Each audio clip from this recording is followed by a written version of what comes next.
For over 700 years, the Catholic Church has marked years of Jubilee, a year of mercy, forgiveness, and grace. In the modern age, this has been every 25 years. This past Christmas Eve, Pope Francis opened the Jubilee year 2025, the Jubilee of Hope, inviting the faithful to Rome and calling us to be pilgrims of hope to the world and, more importantly, pilgrims of hope to our neighbor. St. Stephen Catholic Community is a parish filled with pilgrims of hope. You know, it all started in a garden. Man walking with God in the garden. That's where man was united to God.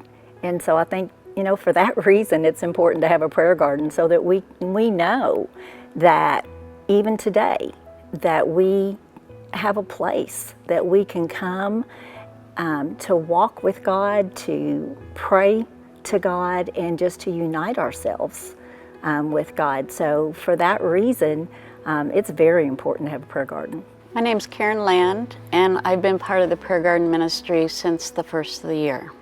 Hi, my name is Trish Odd. I've been working with the prayer garden since May. My name's Kelly Burke, and I just got started with the prayer garden ministry around May this year. I've utilized and visited the garden in many ways over the past 17 years that I've lived here. I've taken my young kids down there. We've had picnics down there.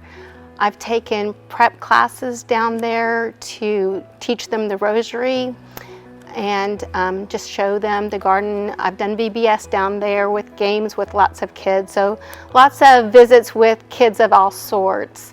And this ministry was just the right time for me because I've done a lot more gardening recently. For the volunteers, I think it's created an entire sense of community with all the volunteers. Everybody has met each other sometimes for the first time. For me, I knew one person that volunteered, so I've met and developed friendships with all the volunteers. We replanted, we've had an event down there to raise money for the maintenance of the prayer garden. We pray. And it's just been wonderful just to see so many people come together and want to do this ministry. I'm meeting a lot of new people, a lot of people I've seen at church but didn't really know them. So now I'm knowing them in a new way, and I'm loving hearing about what they do in their garden. People love gardening. And so it brings those like-minded people that love gardening, love prayer, together to get to know each other and just to see those relationships grow is wonderful. Through flowers and plants, we create an environment that people want to just come and explore and wonder, and hopefully that leads to meditation and prayer and even fun. The natural setting of a garden is a beautiful place for them to come, just have quiet time, whether they come by themselves or with a group. We have these prayer garden flags that we have, especially in front of the saints, that encourage people to maybe say a prayer or think about what they're looking at. And there's also the Stations of the Cross there.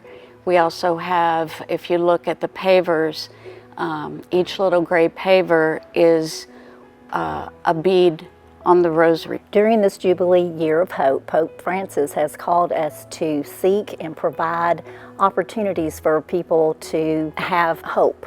And the St. Stephen's Prayer Garden really provides that opportunity for people to have hope, because when they're in the garden, they're with God, and God is hope. You get a sense of there's something bigger than me, there's something more important than me, and I can have hope that better things are coming. You know, growth is eternal. We are perennials. Sometimes we want our life to look beautiful all the time, and when life happens and things get ugly, it's easy to fall into despair. But we have to rely on our faith and know that in those moments, God is making us stronger. He brings us what we need, even though it doesn't always look like it at the time. And then we come back in the next season of our life stronger and more beautiful than ever. We are drawn to beauty, and we're drawn to all that God's created, and that's each other, that's nature, that's God through prayer. So it's been wonderful just to see that. In the song that called Flowers, sung by Samantha Ebers, there's the chorus that says, I brought it all up in a desperate prayer. Lord, why are you keeping me here? Then he said to me, child, I'm planting seeds. I'm a good God and I have a good plan. So know that I'm holding a watering can, and then someday you'll see that I'm planting seeds and flowers will grow in the valley.